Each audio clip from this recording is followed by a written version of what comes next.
say. If they like it, join me, but don't follow me because I'm Fresco.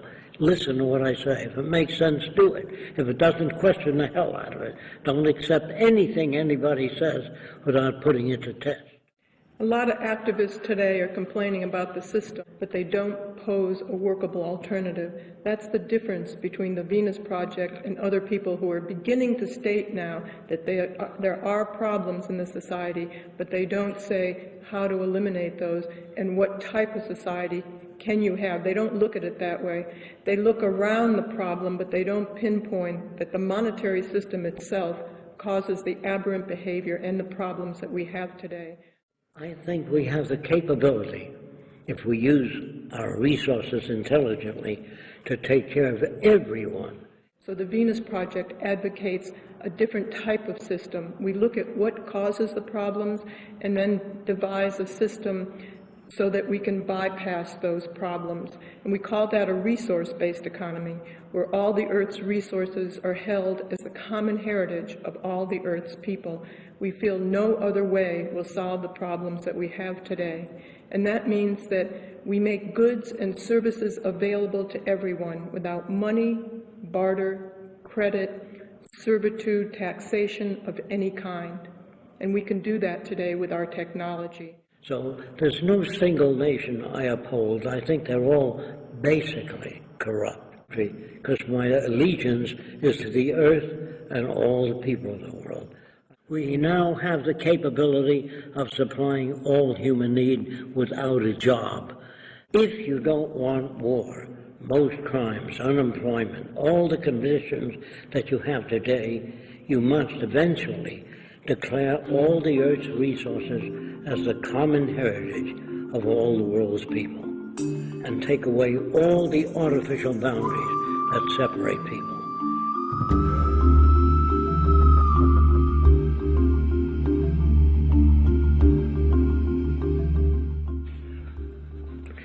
The Great Depression in 1929, when the banks failed in America, millions of people were unemployed, sleeping in every empty lot, and the veterans marched on Washington. World War I wanted their bonus.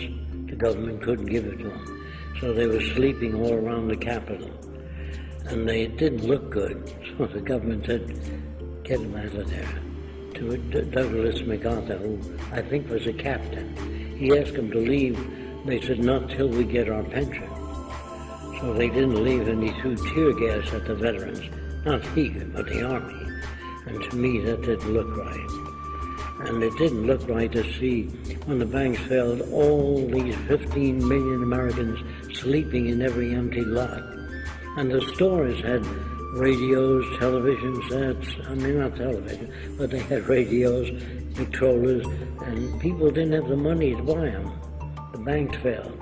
And they made down payments on the home, they bought cars, but when the banks failed, they couldn't pay them off. So they were asked to leave. And every empty lot was filled with people. And they were talking about socialism, communism, fascism, mankind united, all kinds of ideas up on soapboxes.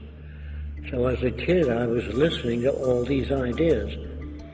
So I asked a lot of questions like, under communism, how would you prevent corruption? No one answered. They said, well, when that time comes, we'll work on it. I said, how are you going to house millions of people? Oh, when that time comes, we'll work on it. So I suggested that we start a technical branch to work on how to solve those problems. They said, you're deviating from the teachings of Marx. You'll have to leave. So I had to leave. But the vice president of the Young Communist League said, let's hear him out. They kicked us both out. So that was our experience. I would say they were stupid because I really would help any organization, anyone in any country, because my allegiance is to the earth and all the people of the world. I am not a patriotic American. I know that George Washington had 300 slaves. George Washington, President of the United States, and he had millions of dollars. He was not a good person. He was an aristocrat.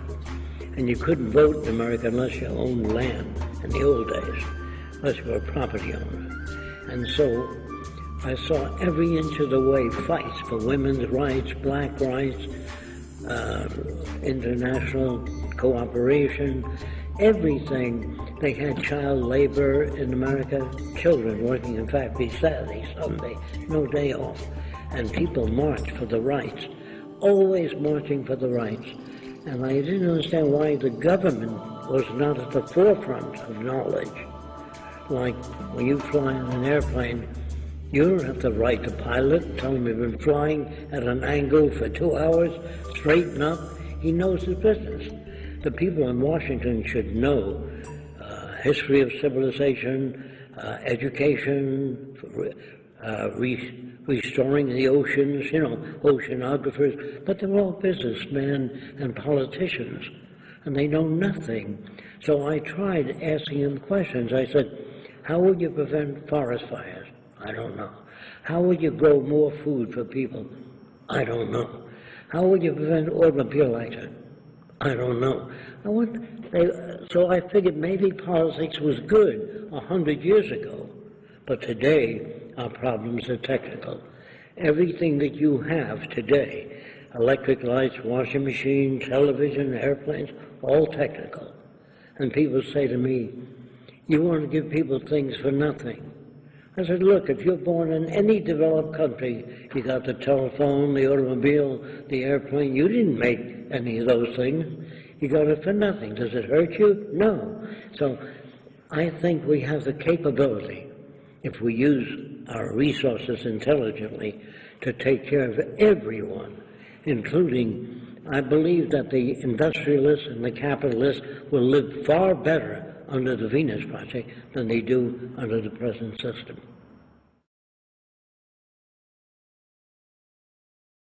The Venus Project, if you don't want war, most crimes, unemployment, all the conditions that you have today, you must eventually declare all the Earth's resources as the common heritage of all the world's people and take away all the artificial boundaries that separate people.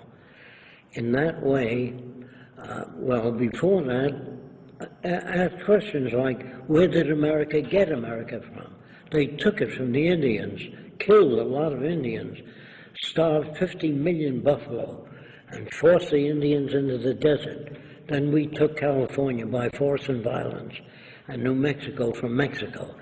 After we, America, stole all the land we needed, we put up the sign, thou shalt not steal.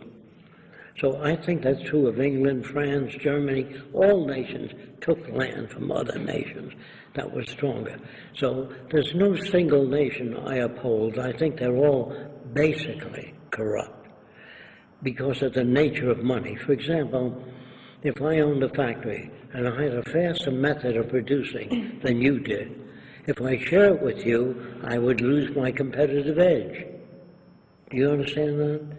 So if everybody's out for themselves, if you have a dental infection, somebody makes $1,500 correcting it. If you have poor eyesight, somebody makes money selling eyeglasses.